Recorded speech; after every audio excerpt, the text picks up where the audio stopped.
এটা আমার বলা নয়, নিন্দুকেরা বলছেন এই এসআইআর চলাকালীন ওয়াকফ সম্পত্তি কেন্দ্র সরকারের উমিদ পোর্টালে 5ই ডিসেম্বরের মধ্যে আপলোড করার চরম সময়সীমা সবই রাজ্য সরকার এবং কেন্দ্র সরকারের নাকি যৌথ পরিকল্পনা।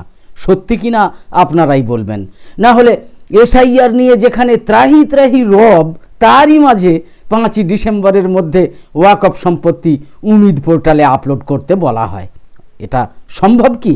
নবান্ন থেকে কেন্দ্রের সুরে সুর মিলিয়ে নোটিফিকেশন জারি করা হলো, অথচ দেখা যাচ্ছে যে তামিলনাড়ুর স্ট্যালিন সরকার দিব্যি ওয়াকফ নিয়ে সুপ্রিম কোর্টে মামলা চলার কথা বলে উমিদ পোর্টালে ওয়াকফ সম্পত্তি আপলোড করার বিষয়টা সরাসরি এড়িয়ে গেলেন। মমতা বন্দ্যোপাধ্যায় কিন্তু সেটা করলেন না বা পারলেন না। কি কারণে সেটা আপনারাই বলবেন। তাই বিজেপির জুজু দেখিয়ে মুসলিমদের ব্যক্তিগত সম্পত্তি তৃণমূল সরকারও যে লুণ্ঠন করবে সেটা ন্যাকা ন্যাকা মুসলিম নেতাদেরও না বোঝার কোনো কারণ নেই। বাকি রইল ওয়াকফ সম্পত্তি রক্ষা করার মুসলিম সম্প্রদায়ের সদিচ্ছা। তবে মনে হয় না যে সেই সদিচ্ছা সামগ্রিকভাবে মুসলিম সম্প্রদায়ের আছে, কারণ পশ্চিমবঙ্গের বেশিরভাগ তথাকথিত মুসলিম নেতারাও যে তৃণমূল বিজেপির এই যৌথ পরিকল্পনার সাথে মনে প্রাণে যুক্ত সেটা কোনোভাবেই অস্বীকার করা যায় না। ফলে রাজনৈতিক মঞ্চ থেকে মুসলিমদের হয়ে মিছিমিছি হুঙ্কার দেওয়া ছাড়া বাস্তবে যে এরা আদৌ মুসলিমদের পক্ষে নেই এটা বোঝে বা বোঝায় কে? তার উপর আবার হুমায়ুন কবিরের বাবরি মসজিদের শিলান্যাস শিশু, যাকে বলে মরার ওপর খাঁড়ার ঘা একেবারে।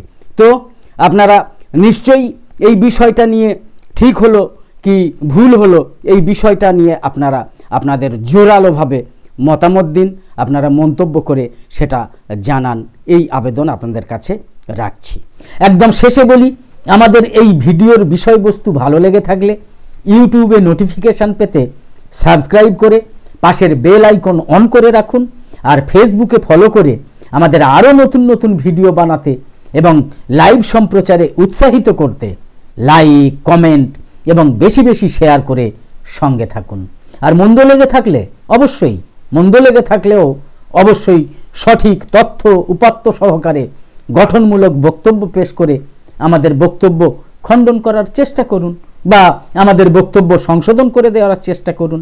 আমরা মাথা পেতে সেসব গ্রহণ করে প্রতিবেদন, খবর ইত্যাদি সংশোধন করে নেওয়ার চেষ্টা করব বা সংশোধন করে নেব। কিন্তু এর বিপরীতে গিয়ে অন্ধভক্তদের মতো কোনো রকম যুক্তি, তথ্য, পরিসংখ্যান ছাড়া অশ্লীল ভাষায় সাম্প্রদায়িক বিদ্বেষ ছড়ানোর চেষ্টা করলে কোনো মতেই কিন্তু সেটা বরদাস্ত করা হবে না। তো আপাতত শেষ করছি।